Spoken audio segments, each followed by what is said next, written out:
If you could join any band in history, who would it be? So you're their bass player. I drink like Tetley's Bitter or John Smith's like real like plastic Yorkshire ale, and I put a raw egg in it. That's not on. What do you... Welcome back to the Man Overboard podcast. Today we are joined by none other than Danny Sapko himself, musical maestro, content creator, bassist of the year 2020. Oh, you've done your research. Oh yeah, definitely. How's it going, Danny? I'm wonderful, thank you. I don't live too far away, so we had a nice drive over. That's all right then, isn't it? In God's own country. Yeah. The wrong side of it, but it's all right. Still good. Yeah. So I want to start things off with getting into your journey with YouTube. So I know you've been making content for quite a while now, and it's only in the recent times that you've actually started to pick up traction. Yes, it's been a long struggle. So I had about 8 years of sort of trying to do it and kind of half-assing it a little bit.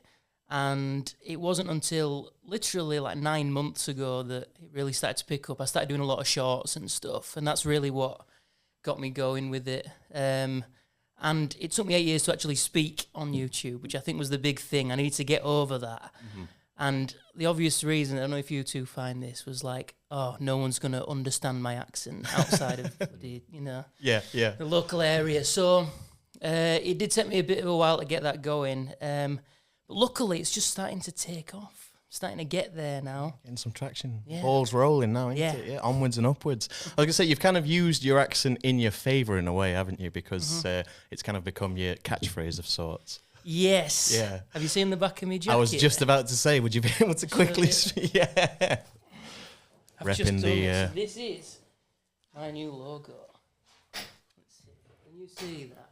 Yeah, that looks quality. That looks so good. So yeah, that's painted on. So it's a bit early to plug my merch, but I just designed a load of stickers and patches and all sorts with that design on. So that's going to be coming out soon. However, that's just painted on. I put a picture of that up, and everyone thought I was selling leather jackets with my logo on, which I won't be. I mean, maybe down the line. Well, maybe I will. Who's to say? They're not coming out anytime soon. No time soon. Yeah. Was there any particular inspiration behind that design? Is there a deeper meaning towards it? Well, there's a skull and the safety pins, and then my catchphrase. I mean, there wasn't that much of a thought process behind it. So the reason that slogan came around, well, can you guess? It's just the way I say the word bass, and then everyone started commenting with that spelling, and it just kind of stuck. And now people are asking for merch with it on. So yeah, I'm going with it. I've got it registered. It's now a registered trademark. And I've had a look, and there's some high schools in the US. So it's like something like Beyond Earth High School are really upset about this. They can't sell their hoodies anymore. So I've got international trademark on it. That's great. There you go. Yeah. And on your YouTube journey, obviously you said that it started to really pick up in the recent couple months or years. Would you have any advice for people that are just starting out about kind of sticking to it and the start of that YouTube path? I think that's the thing. I had 8 years of like every couple of months sort of putting something out. You've just got to be consistent. Like people ask me like, how did it pick up? And I just put a video out every day for 8 months. And, if you do that, it's bound to pick up. You've got to have the time to do that, obviously. And you've got to have some sort of focus and ideas and stuff. But really, I think just people to start doing it. Just get up and do it and start. And you'll have no views at first, and then eventually it'll pick up. Yeah. I was going to say, well, your type of shorts, you've got a specific style of short, haven't you? Yeah. And did that take you a little while to craft, or was it just one day you said, I'm going to do a video like this, and that's just what I'm going to do forever now? Do you know what? It was a bit of a blur, really. Like the first short I made in that style, the first time I talked on camera, I just did it, and I got a bit lucky with it, and it got like 200,000 views. So I was just like, oh, I'll do that. And I did that every day for the last year. Yeah. And I got 100,000 YouTube subscribers in that time. So yeah, it's just, sometimes it is a bit of luck, but I just found that what style was going to work very early on. Yeah. I suppose if it works, why change it? Yeah. Just keep going. That shorts world's weird, isn't it? It's very odd. We find it all the time where stuff you don't expect to pop off just does really well. Have you had any instances of that where you've put a video out thinking, maybe this won't do too well, and then it's just exploded? Yeah, and to be honest, it's like the ones that you don't think will do well seem to be the ones that will take off, and the ones that you're really confident in will not get anywhere. The ones you put the most effort into, the most research and everything, and it just flops entirely. Yeah. And then it's so silly in that way, and I find it with TikTok more than anything. It's like the ones that you really don't think will do well, but the ones that will make you. Because on TikTok now, I don't know if you know this, you need to make a minute-long videos to get paid on TikTok. So I've had to change up that style a bit because I was always doing these shorter videos. And I'm surprised there'd be more backlash on that, really. Do you guys do TikTok? We do, but we aren't past the threshold of actually making money from it. So we haven't had to go into we haven't had to conform videos. Yet. But imagine these people who make a living off TikTok. Like, they had to change their style totally. Yeah. And I thought, this will be like a big backlash. And I didn't hear anything about it. Did you? No, I didn't even know it was a thing that was implemented. Yeah. I saw little bits about it, and I also saw the other day that TikTok introduced something where now you can only do 30 videos a month, which you get paid from. Really? Yeah, so a lot of people, like gaming creators, will obviously do playthroughs, which are like 5-minute clips. And they'll be getting paid for each video, and now it's only going to be 30. Or it was something like 30, and then the money drops to practically nothing. So it's weird. The online world, there's constantly changes like that affect people's careers as well, because you never really know what's going to happen, and it's not up to you either. Yeah. Well, like we were saying about the weird TikToks that pop off, I think one of our most viewed TikToks currently is us saying about how if you get mac and cheese from Toby Carver, you're a wrong'un. Oh, yeah, absolutely. Oh, God. Right, let me throw in my 2 cents here. So I've never understood that. Yeah. And I've got 2 Italian grandmas, and they looked at it and they were just like, this does not go. Like, we love mac and cheese, but not with gravy. Yeah, it's a bizarre choice. Weird? It is very weird. My God. And then if you're with somebody that chooses that, you kind of start to have second thoughts and think, do I really want to be around this person anymore? Yeah. Not quite sure. I 100% think that's wrong. But on the music front, you're a massive music fan, and there's a question we ask everyone that comes on the podcast, and it is for your dream festival. So we want a Friday, a Saturday, and a Sunday night headliner. You can throw in some other smaller acts if you want to. Dead or living. So we have people that have made super groups out of deceased and living people. Wow. So the door's open to absolutely anything that you want to go with. Interesting. Right. Okay, this is going to be an obvious Friday night. The Beatles from 1964. Oh, okay. No, in fact, I'm going to go earlier. Cavern era Beatles, 1962. That'd be a good start. Okay. Bring in a few people, resurrect a couple of members. That'd be nice. Right, next, Saturday night. I would go for, this is just my personal favourite, the Stranglers. I'm a big Stranglers fan. You can just go see them at a festival now on the Saturday night, which is probably not as big as pull as the 1962 Beatles. But I reckon if you have the Beatles first, people stick around for the Stranglers. You're getting them in for that then, aren't you? Yeah. And then on Sunday, I would have Thin Lizzy from the late 70s. Resurrect Phil in it and bring him back. I like a lot of older stuff. Yeah, I was going to say, I mean, we can tell now. Yeah. I mean, I really struggle with a lot of modern music. Maybe you guys can help me. I don't know. It's recently I've been trying a little bit to get in some more modern stuff, but I am stuck firmly in the last century at the moment. So what kind of like artists and musicians would you say inspired your journey in the first place then? Would it be people from that era? Yeah, so I'm massive into 60s and 70s stuff. I like me Motown and me funk and soul and me punk stuff and me 60s pop hits. But I am stuck in a little bit of like a little time capsule. Yes. Yeah, I don't want to leave it. Yeah, I don't blame you. Yeah. When I was about 9 or 10, the first proper music I got into was all the new metal stuff. So I do you remember in the Corn Exchange, remember Grin? In Leeds Corn Exchange. This was, how old are you two? I'm nearly 30. I'm 23. Right, okay, you should remember this. So it was like the rock shop, and it was in Leeds Corn Exchange. And I used to go there. I was 9 years old, and I had my little Papa Roach badge here and my little Limp Bizkit and stuff, and I was well into that stuff. And so I get a bit nostalgic for that now and then. I go and put on some Hybrid Theory or whatever. Oh yeah, we've just done something recently, and Yeah. Hybrid Theory was the top of my debut albums. Yeah, list, yeah. 'cause, what an album! That's the one for me. Like, there's a few albums where back to front you can listen to every song, and that's up there for me. Top Like to every bottom. song's a banger. Yeah, and I think the craft of albums as a whole has been lost recently. Anyway, Yeah. people are just after singles now. Yeah, that's I think true. that's one of the main issues as to why maybe like people like yourself struggle to get into newer music, because there's a lot of people that prefer the long form listening of a whole LP or an album or something. Yeah, yeah. Whereas nowadays there's nobody making full length albums really in the style that they used Yeah. to. There's not as much craft or effort put into them. I liked I've seen the new Hives album. Yeah. No, I haven't. Yeah, The that was Hives are good, and Yeah. they're really good live as well. They're one of the Yeah. most energetic performers I've ever seen. They were here not so long ago, weren't they? Yeah, I nearly went. I seen them support Arctic Monkeys in Manchester last wow. year, and they were one of the best support acts I've ever seen. He at one point was swinging the microphone around and cracked himself in the head and was bleeding out on stage while way. as a support act as well. That's so wild. But where do you stand in terms of? Obviously, you mentioned they're going out and like looking for albums and stuff. Are you still in that frame of mind, or are you more digital now? Do you use Spotify or Apple Music or something? I'd love to say I just went out and bought albums, but just financially, it's so much easier to get on Spotify. Yeah, And I used to have CD player in the car and go out and buy CDs and stuff, but it's very easy now just to have every song in the world on your device.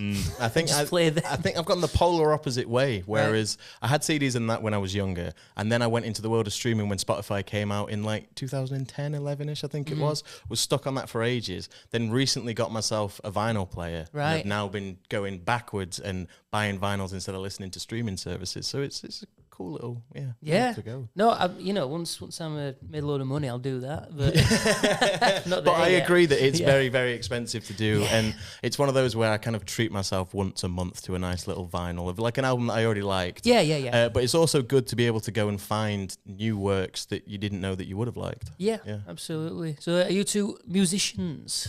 I'm not as such. I can play the drums, but I sold them a little while ago. Right. But I'm not. I wish I was. I've tried to learn to play guitar a couple times, and I've never had the consistency to be able to do it. Or I would claim the time, but it's more I've never put the time in or put it aside. But I'd love to be. Tim is though. Yes, Yeah. I play bass predominantly. Oh, great. And then I just dabble in other things like Yeah. keyboard and guitar and that kind of stuff. Oh, but I'd say nice. bass is my predominant one. Oh dear. But Oh, brilliant. not to the level of yourself, unfortunately. Maybe what one sort of day. stuff do you do?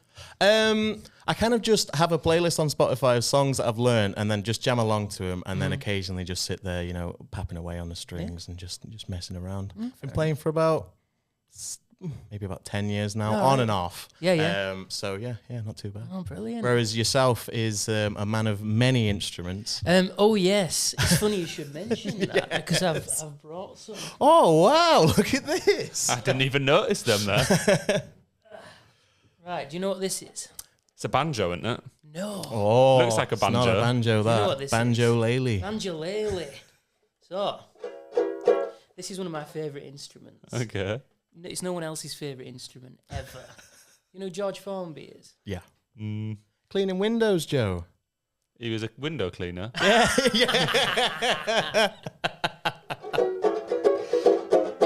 I love the banjolele. That's However, amazing. it's the most annoying instrument ever. I feel like it fits my personality really well because it's a bit cheeky, it's a bit sneaky. That's my 2 cents on the best instrument ever, the banjolele. That's fantastic. I Such love a that. small instrument as well. Yeah. Is that ever played as part of someone's set? Like, is that a regular thing? I can't believe you don't know George Formby. I've heard of- I'm great. shocked. No, I've Yeah. heard, I've heard of George Foreman. Yeah, but George Foreman. George Foreman. He makes the grills. George. all right, I'm out. That's got to have been a bit there. Come off it. I've got you twice now. I'm out of here. I'm not having that. That was good though, wasn't it? It was. The second one was. I actually thought it was George Foreman the second time. No, I don't think George Foreman's ever played a banjo. No. I've also got. I should have got prepared as well. Then. You know what's in the case? Not off the top of our heads. You Have want a to have a guess? Have a guess. Come on then. I think I might actually know what it is from the email, but it doesn't look like it, so I'm not going to say, I don't want to hurt myself again. I'm going to go with baby acoustic guitar. Is it George Foreman? Is it George's grill? Is it a grill? Yeah. Whoa. Oh, wow. You know what that is? No. A bass ukulele is what I'm going to go with. Is it actually? Well, I think it's known as a U-bass. U-bass, that sounds like a bit bass better. Bass ukulele, ukulele's cool, though, yeah. That is mental.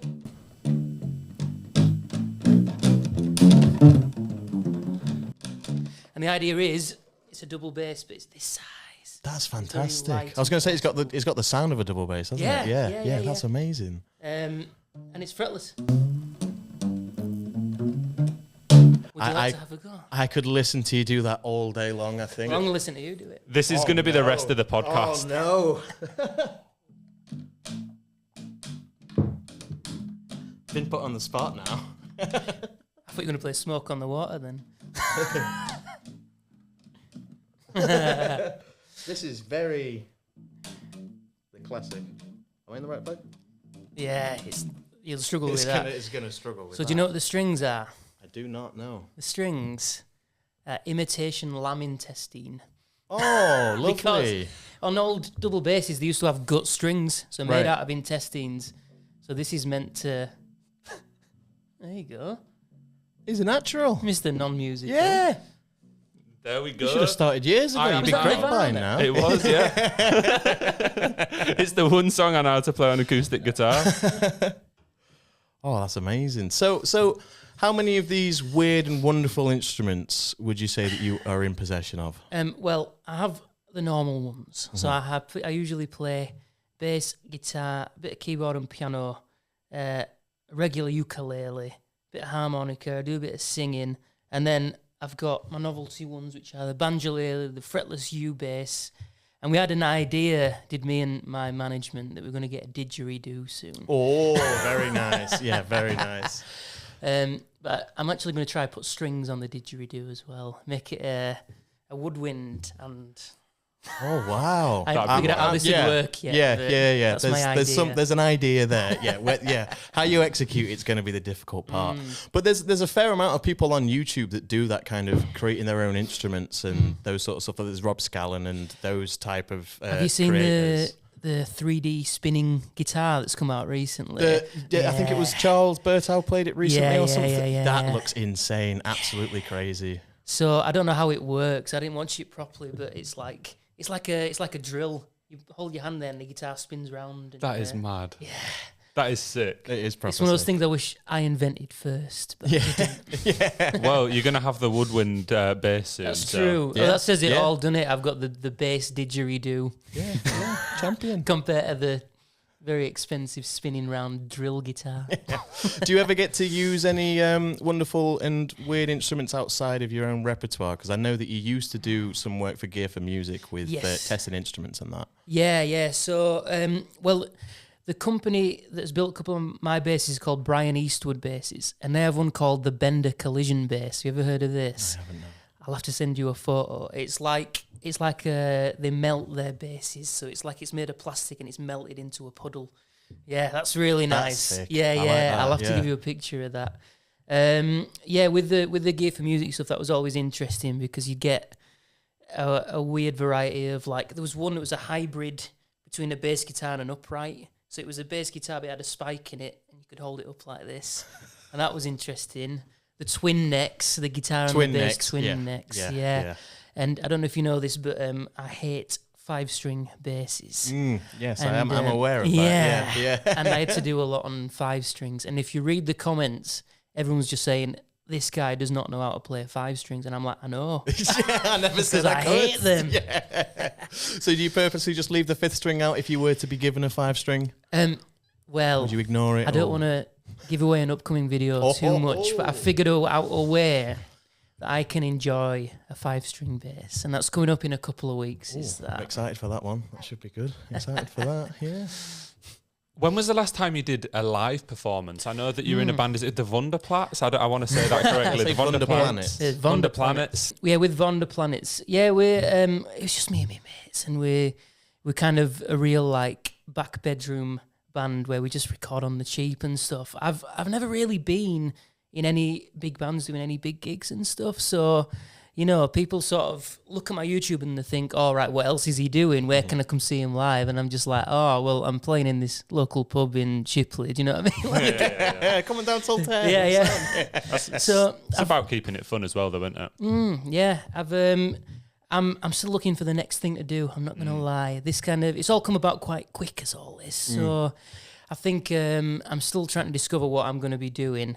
And yeah, I feel like I'll get back to you in about a year and say, yes, I'm playing here. Come see me play at the Broodnell Social Club. But I'm not there yet. Yeah.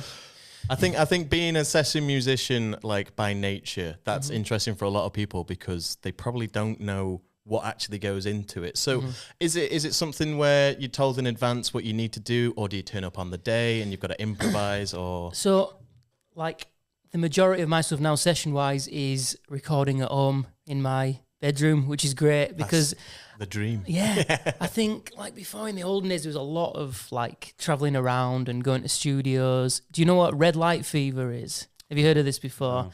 It's a very old term from the 50s where you've learnt your part, you're all ready to go, and when you're on tape and the red light comes on to say record, you go and you can't, and your hands don't work, and and you know, everyone suffers from that. But when you're doing it by yourself in your bedroom, you can have as much takes as you want, and that is the beauty of it. And in fact, when I won this award for Bassist of the Year, every year prior to that was you go to London, you do a live show, and then all the judges. And I feel like I would have struggled. I really do, because, you know, on camera you do as many takes as you want, keep going. And then, but this year was the COVID year, and so they just did it on video instead. So I was able to do 27 takes of my performance. They're going to see this and rescind the award. It had to be one take. So had you entered that competition prior? Was this your first time entering? I entered 2 years before. Oh. First year, got nowhere. Then the next year, I got in the top 10, but didn't quite make it. And then that year was my year. And they've not done one since, so I'm the reigning champion. Yeah, you're undefeated at this point. Forever. Yeah, the bassist of the year. Oh, that's great. Yeah, I mean, as a whole, that side of things seems very. I don't know. It seems like it'd be quite tense. Yeah, I mean, you'd like to think that, you know, music is not a competition and stuff like that, but for me, it really helped me out. I'm not going to lie. Like, you know, it opened the door for some new opportunities and stuff. So, you know, I'm really glad I did it, and I'm really glad I got there. But, you know, it's nice to see that they're not doing it anymore in a way.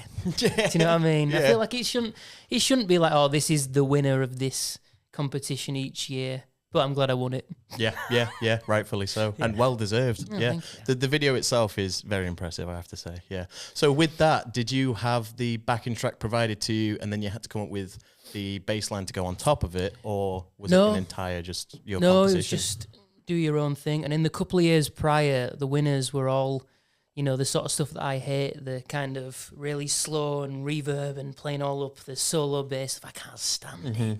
Can't stand that. So I was just like, I'll do my own thing.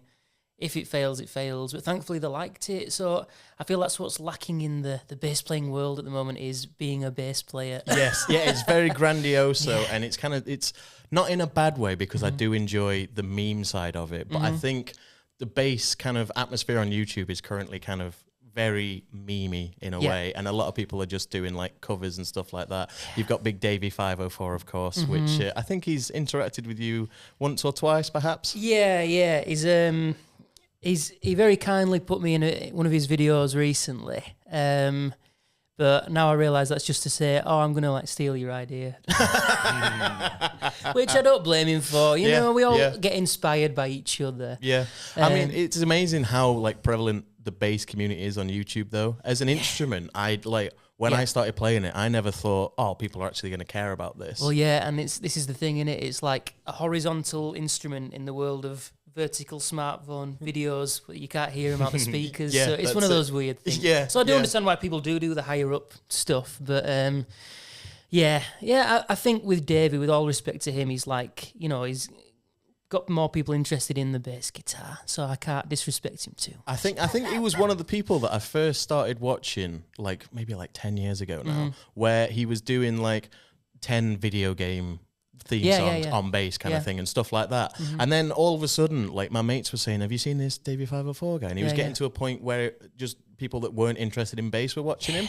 And I thought, this is such a surreal, like... Yeah, I was going to say, I don't know too much about the community. Who did you start off watching when you were getting into bass YouTube or music YouTube? Was it? Yeah. He was the like OG. And it was always like 10 steps ahead of me. Yeah. Always, it still is, you know what I mean? And it's easy to be a bit jealous, but you know, he's up there and he's doing his thing and he's doing really well from it. But yeah, I used to watch his stuff and I was very inspired by his stuff. It's like he's always had the best audio production, really great ideas and stuff. And yeah, Charles Berthoud, have you seen this guy? You'll know him. Yeah. He's probably the best bass player in the world. Wow. Genuinely, like he's what he does with that. He plays the bass like it's a piano. Like it's absolutely crazy. And it's not even just limited to basses, is it? No. It's just across the board.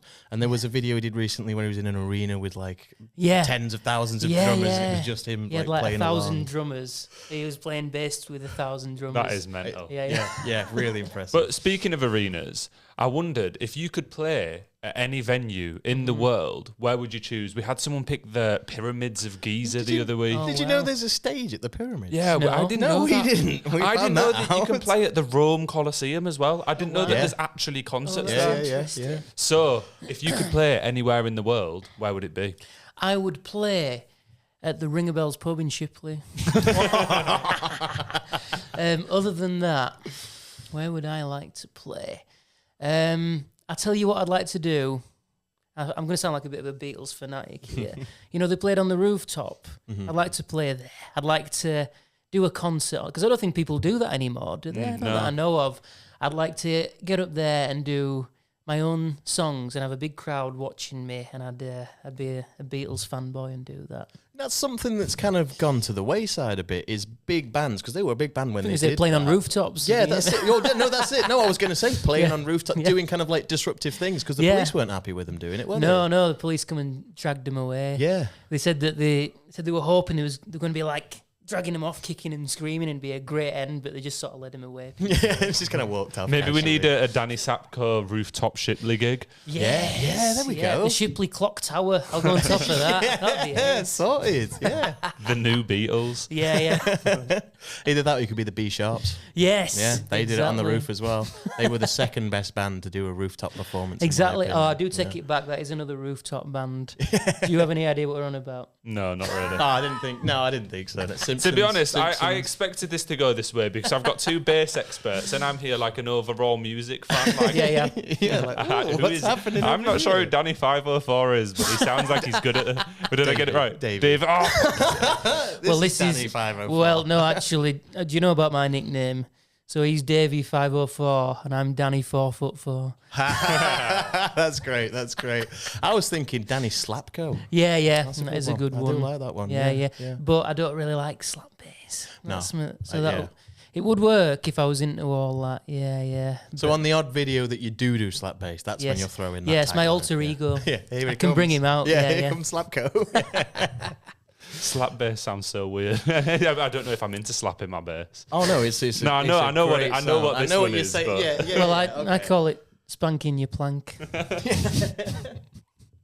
No, I love that one. And obviously, on the playing in any venue, if you could join any band in history, who would it be? So you're their bass player. Ooh. What band would you pick? That's a good question. Okay. And not the Beatles. Well, no, it wouldn't be the Beatles. I've always said, and this is the worst answer ever, my dream gig would be rhythm guitar for Status Quo. You know, where you play the two chords. I love that. I did say it could be whatever you want, so... No, I'm going to think of something better than that. That's the worst answer ever. Okay, if I could play bass for any band. You see, I'm just big into the Stranglers. Are you two aware of the Stranglers? I've heard of them, but I'm not a fan as such. So it's like a real bass-focused band. Right. It's where like the bass is front and centre. And that's the kind of band I want to be in where, like, forget everyone else. I am the bass man, and I am at the front. That's me. Yeah, I would play bass in the Stranglers. I respect that. Do you know, whenever I think of bassist, the first person that comes to mind is Flea. Yes. Because he is absolutely off his rocker. He's crazy. And I love him. He's in all sorts of TV shows and stuff now. But I seen Red Hot Chili Peppers last year in Belgium. Yeah. And he was running around stage in his boxers, just losing his mind. And I thought, what a legend. You're lucky he was in his boxers. Do you know about his first film appearance? I'm going to test you two here. No, what was it? Any ideas? I know. I don't know if it would be the Wild Thornberrys movie. Oh, well, he was in that. He was in Wild Thornberrys. In 1985. Ringing any bells? No. He was in Back to the Future.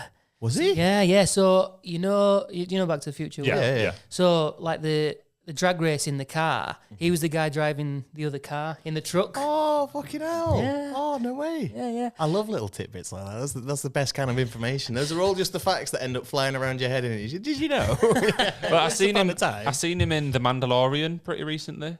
I believe he was in that. Was he? Or was it Andor? He was in one of the Star Wars TV shows, and I've seen Wow. it. Right, you two carry on, and I'm going to find out which Star Wars. I want to make sure I'm correct. Well, all right, I've got another weird trivia question for you. So, you know the original Charlie and the Chocolate Factory? Yeah. You seen that? Yeah, unfortunately. The terrifying nightmare. Yeah. You know, I can't remember which character it is. So, like the real spoiled brat girl, right? Veruca Salt. I think it's Veruca. Yeah, I think I it's thought it was Veruca. Yeah. So, what a name, Veruca. No. So her dad. Can you get up a picture of her dad? Do you mind? I'm already doing two things at once. No. Yeah. Flea, by the way, was in the Obi-Wan Kenobi TV show. I knew I was right. That's amazing. That's amazing. He was playing a villain. Whose dad am I getting up? Sorry.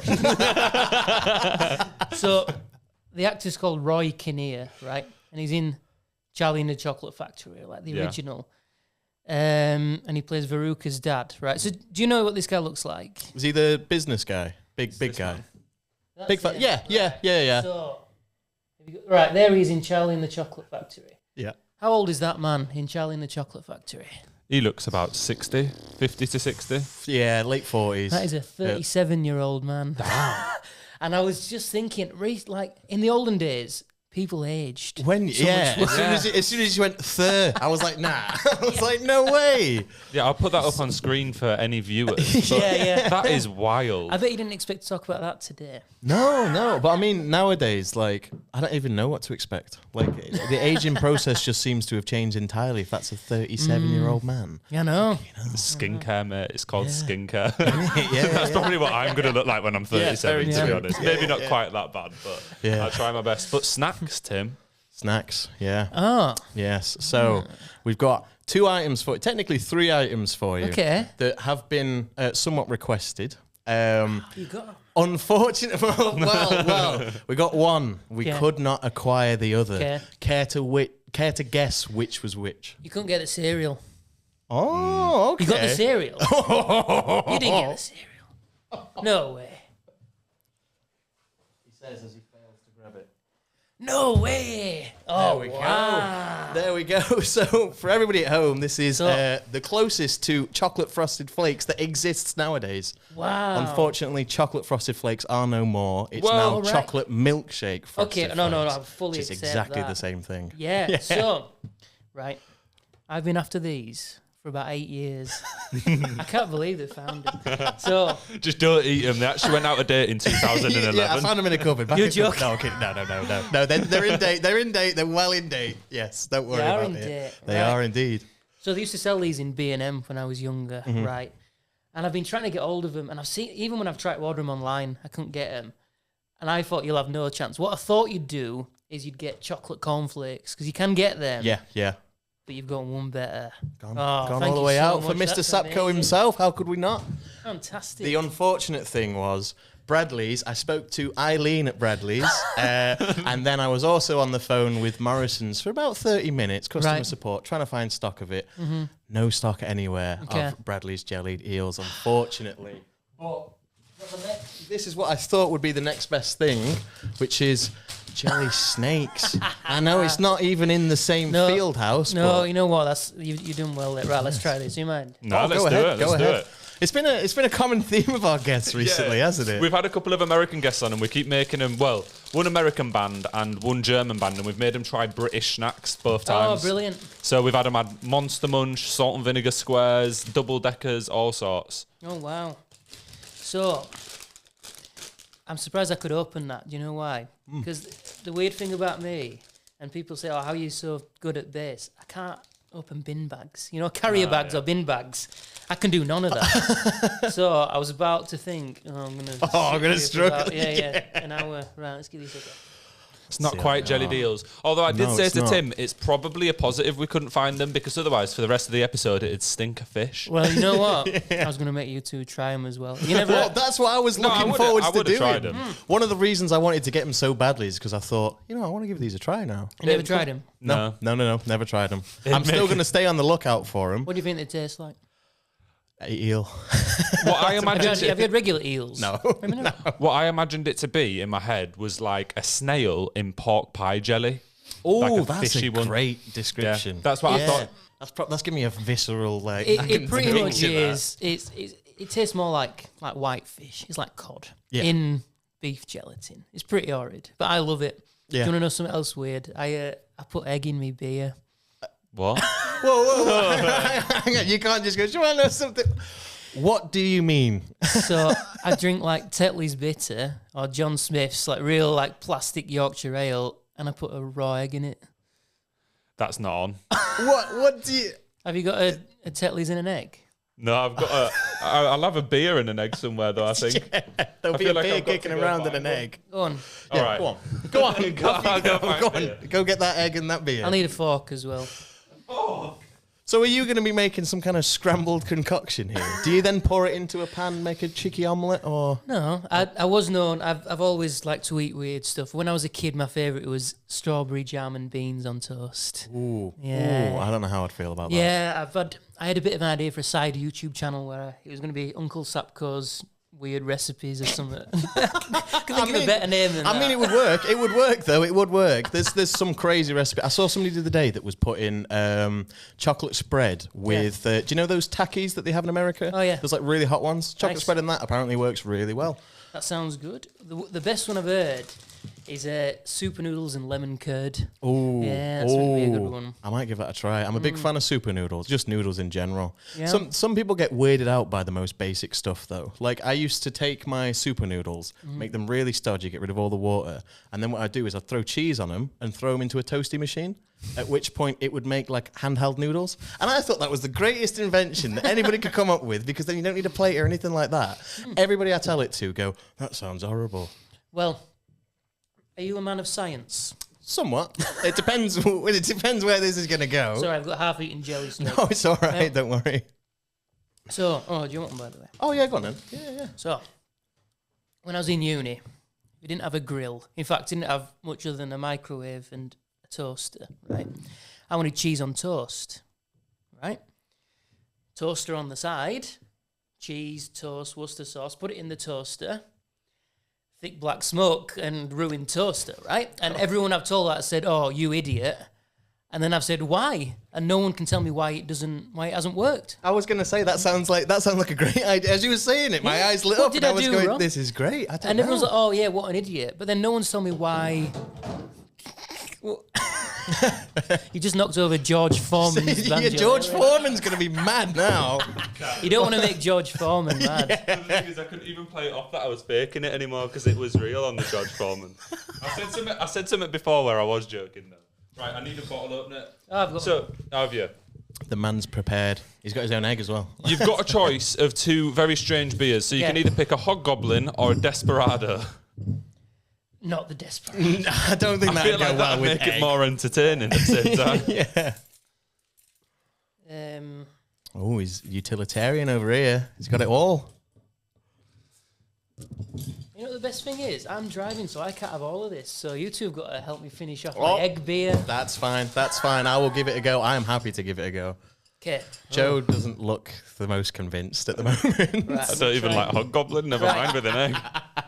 So, pre-warning, salmonella, right? Yeah, it's a thing. From what I've eaten raw eggs like a lot. I know I'm going to sound like an absolute weirdo. Would you be able to, before you do now? this, Yeah. could you just move your mug to the other side so that you pick up the... Oh, yes. Yeah, good So point. what I've heard, and I've never got ill from raw eggs ever, but I've heard the salmonella is on the shell. So be careful. I don't recommend anyone does this ever. Danny does not recommend eating raw eggs. Right, I'm trying to get raw So eggs. I bought a mug for you to put the Right. shell in after. Okay. Right, this is helpful. Clever, man. You see, I thought of everything here. Yeah, it's not bad. This is the first time we've had anything of this caliber on this show. Even close to this. Right, so it's meant to be a hangover cure, is this? Right. And what people do is they pour the beer and then they put the raw egg in on the top, and then you swallow the raw egg at the bottom. I don't like that; it's a bit too much. So I beat the egg. Do you want a bit of salt and pepper? No.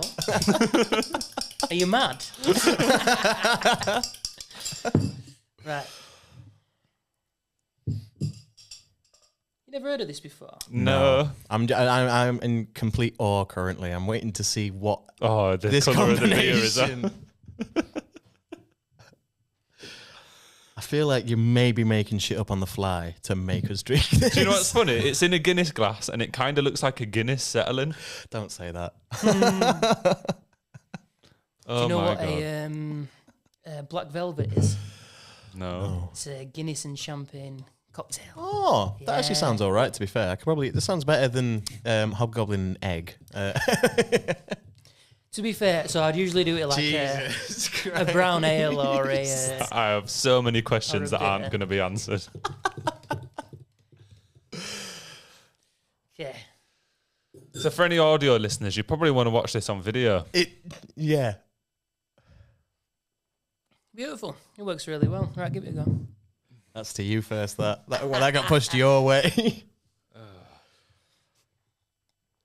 You ever had throw up on this show before? Not yet, no, but we Do you know might what? get there. It doesn't actually taste that We bad. might get there. I don't imagine it would taste bad. just tastes I like think beer. it's the fact that there's things floating around in it Oh. that just puts me off slightly. The thing is, it's a beer I don't like as well, so I feel like that's enough for me. It's not the right sort of beer. I'm not going to lie. Oh. You're going in for seconds. There's no way. You are disgusting, mate.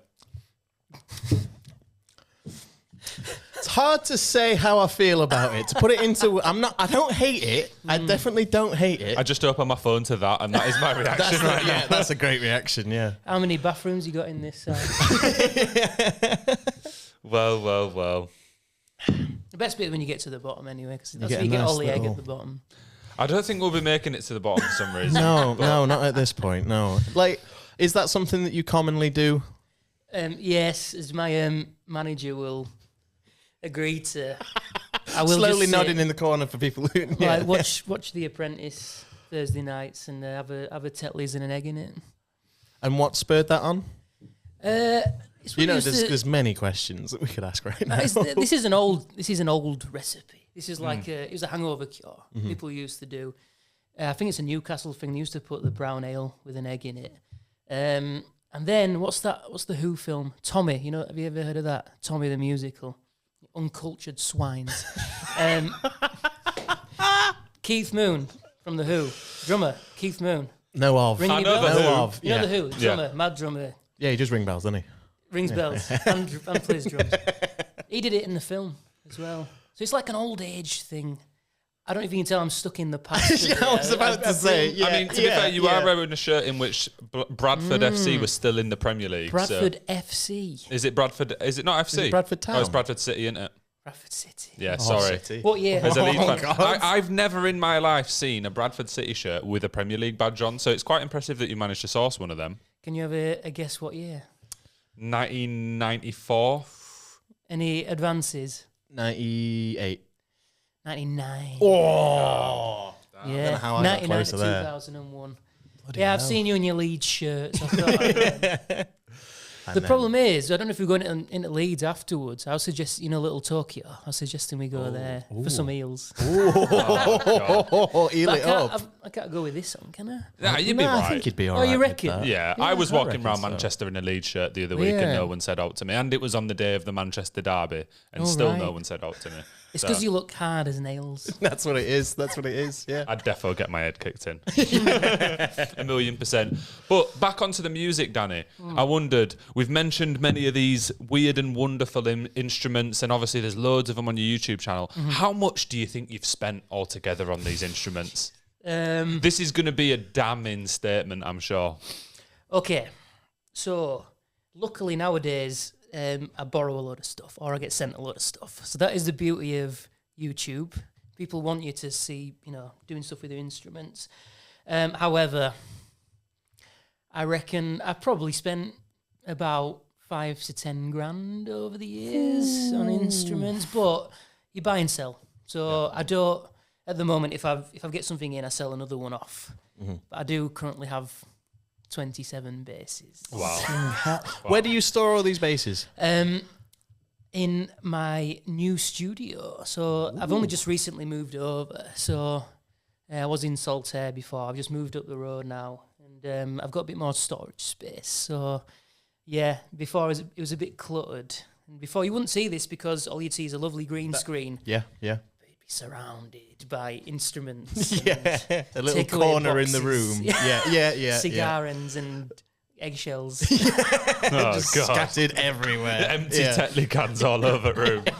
It's painting a bad picture. Has there ever been an instrument you've sold that you've massively regretted selling later on? Maybe it's gone up in value or you just missed playing it? Yeah, a 6-string bass. So although I hate 5-string basses, right? Hold on. Not a traditional 6-string bass. So have you heard of a Fender 6? No. So it's a guitar, but all tuned down an octave. So you can strum it like a guitar, but all the strings are lower. So that low E will still be the lowest string, but then you get up to a high E as well. And I had a nice one of them, and I sold it. And to compensate, I tried to get a regular Strat guitar and put bass strings on it, and I've completely ruined it. In fact, that is my video this Friday. Oh, fantastic. Is talking about this Strat that I ruined. So you did a short recently, didn't you, with bass strings on a guitar and guitar strings on a bass? It's that same thing. Yeah. I just thought I need to make more use of this instrument that I've ruined. That you've created a monstrosity out of. Yeah. Well, I mean, it works. It gets the job done. I think using anything of that sort is always. I don't know if it's a bad thing because, like we were saying earlier, with the weird and wonderful world of YouTube, I think you're in a great position where you can experiment with instruments, and you could potentially, like you're saying with your didgeridoo bass, you could create the next big thing. Yeah, what I've done that I think I've never seen anyone do before is I put double bass, like upright bass strings on a bass, and that was amazing. It took some bit of DIY. I had to get some basically hedge clippers and really flatten them down so they'd fit through the end. But yeah, and that's stuck. I've kept them on. That's really good. People are telling me it's going to ruin the bass, but so what? Yeah, it's worth it. That's what the instrument is now. Yeah, it's not a bass anymore. Yeah. Because you play upright bass as well, don't you? Yeah, not very well. I try. I don't know. I've seen videos of you. I think you're a very modest man, it seems. Maybe. I think the thing is, I don't think I'm a very good guitarist either. And the thing is that I could be very good at double bass, but I just don't put a lot of practice in, so I'm a bit sloppy with it. Yeah, really. yeah, I get you. And I don't want to say, like I don't know if you saw a clip of me recently. They got me up in Halifax to jump up and... It was something I was going to mention. Yeah, and this band are huge. They're called the Jive Aces. They were amazing. And they tour America and all sorts, and they're real pros at what they do. And they got me up, and I was just a bit and they were all in yellow suits. Did you see? Yeah. And I was in my grey coat. Yeah, I didn't get the memo. Was the caption? Yeah, that was great. Yeah. So was that just on the spot? Was that just it's Danny Sapko? Yeah. Pretty much. Someone recognised me. So the guy, I'm going to give him a shout out. He's called Martin Roper, and he lives around here actually. And he's in. I don't want to get this wrong. I think it's the Leeds City Stompers. If I've got that wrong and it's the wrong band, that's going to be. Do you want to say a couple of them and we can cut the right one in? You've got a couple of guesses. I'll let my manager have a quick look. Yeah. But they're he's in a few Leeds rockabilly and jazz band and stuff like that. And he lent me the 1952 P bass, which is in one of the first 250 basses ever made. Wow. Worth about 20 grand. And this absolute nutter, when he came to give me it, we met up in Saltaire, and he was sat there having a coffee, and he had it out of the case on the pavement. There were dogs walking over it. No. And I was like, Martin, please put it in the case. It's all right. It's only a bass. Only a bass? Yeah. Fucking hell. Some people. I kind of respect that though, because it's just like enjoying it. You got to enjoy it while you have it. You enjoy the 200 quid basses, not the 20 grand. I was about to say. No, but it reminds me of, you know, when someone gets an expensive pair of trainers, so they refuse to go out when it's raining or walk if it's muddy or out. Well, it's like, well, what's point in having shoes then if you're not going to proper use them? Yeah. But I suppose maybe leaving it on dog walking path is a bit different. I was going to say, it's like leaving, it'd be akin to leaving your MacBook on a dog walking path. And that was 4 times less. Sure. Well, the one for me is these people that collect cars, you know, these old classic cars. So one of them, Nick Mason from Pink Floyd's like, I think he's the keyboard player or the drummer. He's a drummer, I think. He has like a 50 million quid Ferrari, like one of the rarest Ferraris ever. But he'll just hightail it down the road. He'll be like driving country roads in it. He goes out and uses it. And I feel like that's what you should do. There's no point it's sat there in the garage. Yeah, gathering dust. Wasting away. Yeah. So, definitely. yeah, it's fair enough. But maybe, like, he probably still looks after that car, didn't leave it on the pavement. yeah, most likely. Yeah. Do you have any of those collector's items? Do you have any basses or instruments that you refuse to play because you don't want to damage them? Or are very hesitant to? I feel that is the one where I'm just like, every screw, like replace a tiny screws like over 100 quid. Damn. So it's like, you don't want to mess this up. And you know, I wanted to like change the strings and do stuff with it, and I'm just like, I better not touch it. The next one down's a Rickenbacker that I've got, a 70s Rickenbacker, which again is not mine, unfortunately.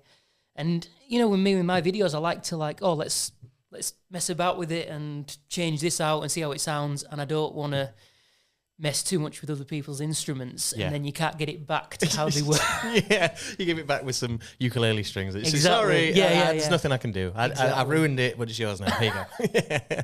And I wondered, in your time on YouTube, how has your production quality changed? Has it gone from, because when we first started the podcast, we were recording on a webcam with some dodgy mics. Yeah, I'm still, everything's duct taped up and everything's still a bit crap, unfortunately. But I mean, the production value itself has gone leaps and bounds. Yeah, so, you know, I learned a lot actually working for Gear for Music, because I was employed there for a while and I got training with editing and stuff like that. So that really helped me. But even, I don't know how much I should say. I will do anyway. So even at high-end studios such as that, there's stuff duct taped to walls, and you know what I mean? There's always stuff going wrong, and you have to think of DIY solutions and stuff like that. And so it's the same with me. I'm saving up for new lights at the moment because, and I'll send you a little video clip of that. It's hanging off by a thread. You can see all the insides of the video. Yeah. So I'm saving up for new lights. I've just got one camera. It's like a Sony vlogging camera, and I think my editing's quite good, but my gear is still in need of an upgrade. So do you do your own editing then? Yeah. Because it is actually very well produced. Yeah. Oh, thank you. Yeah, I've just learning how to do it properly. Really, I'm not very good with like colouring and colour grading, because you see I've got a green screen, but it's not actually. I don't like make it invisible. Do you know what I mean? So I just changed the colour. Yeah. And I had someone comment recently just saying, like, coming from a print background, like, your magentas are way out. And I was like, oh, sorry. Not the magenta. No, anything about magentas. I'm not going to lie. Initially, I did wonder how you had so many different coloured backgrounds. And then one day I just kind of went, oh, it's chroma key. Yeah, like, that's what's going on here. Yeah. You can always tell if I'm being a bit lazy or if I've run out of time, because it will just be green. Just green, yeah. And my excuse is, well, green's a colour. Why not? Yeah. Every now and then you can just leave it as that one colour. I thought you just lived near a Wix or something, to be honest. I think it's very eye-catching as well when you've got bright colours like that, which, circling back to The Simpsons, is why they were yellow in the first place. Is that true? For channel hoppers, they'd be going through channels and then they'd see yellow characters and Simpsons for you. Just wanted to throw that one in there. Completely unrelated to everything. But, Tim is a massive Simpsons fan, and I've never been that into it, me. What do you think at Simpsons? I'm a massive Simpsons fan. Come on. Yeah, absolutely. Yeah. Have you seen my Krusty the Clown necklace? No, I don't think so. Oh, yeah. So it's like, it's one of these, another figurine. But I make it with bass strings. When I get rid of my bass strings, I make necklaces out of them. That's Ace idea. However, don't do that because nickel can be very irritating to the God, yeah. Oh, yeah, that's a good and point, I didn't realise you only do that with stainless steel strings. You end up with a green neck. Yeah, pretty much. Yeah, oh, God. Oh, man. Yeah, I was expecting you to say Krusty the Clown impression then, and I was getting a bit I was waiting for either do that. compression or cosplay. I was like, it's gonna. He might have dressed up as him at some point. I don't know. I'm not sure. I'm not drinking this. I'm just moving it. Yeah, I thought you were fair going enough. for a little sip then. No. No sip? No, I'm all right. I think that's a bad move. Are you already feeling the consequences? No, do you know what? As long as I don't get salmonella, it actually didn't taste too bad. It wasn't terrible. No. It sits differently inside you than a normal beer. I'll put it that way. There's been a couple where I've got. Do you want the rest of it, Tim? Oh, I'm good. I'm good. sure? Mate. I'm good. Yeah. If you really want a challenge sometime, I once had a Bailey's and Cherryade. Ooh. Oh, I bet that separates badly.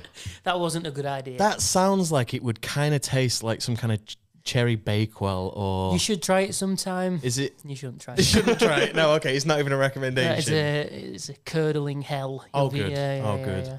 Kind of like when you were a kid and you had a little bit of leftover milk in your bowl and cereal and you pour the orange juice in and it makes. I never did that. Did you do that? Yeah. Did you? I didn't drink it. I used to pour glasses of Calpol. Though. Oh, true. Well, I mean, yeah. Glasses of it might Calpol. as yeah, well- have It a- might as have a well glass have of been. Calpol. Yeah. To be fair, Calpol did taste amazing. Yeah. It did. I used to love that stuff. Yeah. I can't. Neither of you did that. Is it just me? Oh, you put Orange. orange juice with your cereal and milk? No. So you have the milk left over at the end. Yeah. And as a kid, I just had a little bit of orange juice. So I just poured it in, mixed it up, curdled it all up. And then my mum would always be like, what have you done in here? I'm like, I just No. been curdled milk. No? Okay. Ooh. You know when you've got a universal experience, thing that you think is a universal experience, and it just turns out, no, it's not. Well, that's what's just happened there. In the real, live. I've got nothing like that. But I probably do, but I can't think of it on the spot. I once tried to make milk ice lollies, and then they were only about this big in one of those ones you got in the Kellogg's. And we put a whole sweetener in each one and tried that, and it was fucking god awful. Oh, yeah. You live and you learn. Danny, I wondered if your time on the road with your band or as a session player, etc., if you had any horror stories that have gone down. We ask everyone that plays live gigs if they've got any funny stories from the road, and I feel like you're the type of man that might have one. Okay. Do you remember a club called the Lemon Shed in Bradford? I've heard of it, but I Yeah. don't know it. It's shut down now. It was the lesbian bar in Bradford, and we got booked to play there. This is only about a few years ago, and there was 4 people in the audience. Right, 2 were the bar staff. 1 was the door lady, and 1 was a crowd member. And 2 songs in, a fight broke out. Between who? Between one of the bar staff and the punter. Oh my God. And then the other bar staff ran in, and then the door lady ran in, and there was a big freak, and 2 songs in, and we were just playing this, and it was a really happy like disco set. And then we had to leave after 3 songs because of Fucking this hell. chaos that Fuck. ensued. I mean, by the sounds of the clientele they had and the amount of people there, it's not really a surprise that it's no longer around anymore. No, fortunately not. We once got booked to play Flares on St Patrick's night. My God, so do you have Flares in Leeds? It's just an Irish bar, isn't it? Well, Oh, no, it's like it was. It might not exist anymore. Flares, I don't know. It was like a real 70s sort of bar with like a light up dance floor. Oh. Is it called Flares over the trousers? Flares back in the day, or is it? I don't know. Is it just Flares? They've got a few around the country, but they had one in Bradford, and that was one where we'd been booked for quite good money to come on at midnight on St Patrick's night and play all these tunes. And we got 3/4 way through the first song, power goes, and all the tunes come back on. And to be fair, they paid us, but they were just like, nah, like you're not right for this place. And we got paid in full for half a song. Fucking you know hell, what? that's all right. That's not a horror story. No, Yeah, that's a win. As a result, yeah. I'd do that week in, week out. It's probably the most I could play. I'd do the first half of that Nirvana song and then I'd be out. Yeah, so that's me done. Thanks, everybody. Was it? Were you doing was it a set that was predominantly Irish themed initially? I mean, half the song was the half song Irish themed. Was it you know like what? Dropkick Thinking about it, Murphys? maybe that was the problem. Maybe they thought, oh, we'll get some nice Irish music on, and then we turned up and started doing some like disco classics with all its flares. I never thought of that. Possibly could have been that. Yeah. Not on St. Patrick's night. No, not then. When Chicago dyes the whole river green. Oh yeah, we had a band on from Chicago last week, and I said to him, I was like, why does the whole city dye its river green for St. Patrick's Day? It seems like such a strange thing to do. And one of the members claimed that it was in fact because they try to hide all the pollution. They throw all the stuff in the river that weekend and then dye it green, like in the Simpsons movie, so that they never know. But I wondered, to finish things off, if there's any bands you're listening to on a regular basis or bumping a bit at the minute that you wanted to give a quick shout out to and tell people to check out. Local bands or Anyone you want, anyone in the world. anyone in the world. Have you guys heard of Bad Nerves? I have. So they're amazing. I'm really into them at the moment. So they're doing a lot of support slots. So they supported the Hives here, and they supported the Darkness in Leeds as well. Yeah. It's real cool, like punky stuff. Because a lot of the punk that me and Mrs. Management listen to is like Australian stuff, but this is a true British punk band that I recommend everyone check out. Very nice. So would you say you're a fan of the Chats? Chats, yeah, I love the Chats. Yeah, Yeah, absolutely. Amel and the Sniffers. Oh yeah. Was it with you? I think we saw them. I've seen I think them. they supported somebody. Oh, no, really? no. We seen them on the Hella Mega Tour with Green Day and Fall was Out it. Boy. Oh, But then wow. I've also Oh, seen really? them at one of the uni venues in Leeds, Beckett's or Stylus. Really? Yeah, they were They really don't good. come round anymore much, so I'm hoping to see them. Bands like that, you get lucky when they're Yeah. there. And you go, well, I'm going to have to see them now. Apart from the bands that come, like you get the Japanese bands that do the European tour, and it's one date in London. And you're like, oh, no, am I going to go all the way down to London for this band? No. Probably. But anyway, Tim, unless you had any other questions, am I missing anything off? I don't think so. I think Danny, we're good. thank you so much. Thank you. Hopefully, I appreciate don't have to down another pint with eggs in it anytime soon. Eggy Or maybe I pints. will. Maybe that's a new thing. I might test it as a hangover cure instead. But thank you so much for joining us. Really appreciate it. Thank you. Thank you.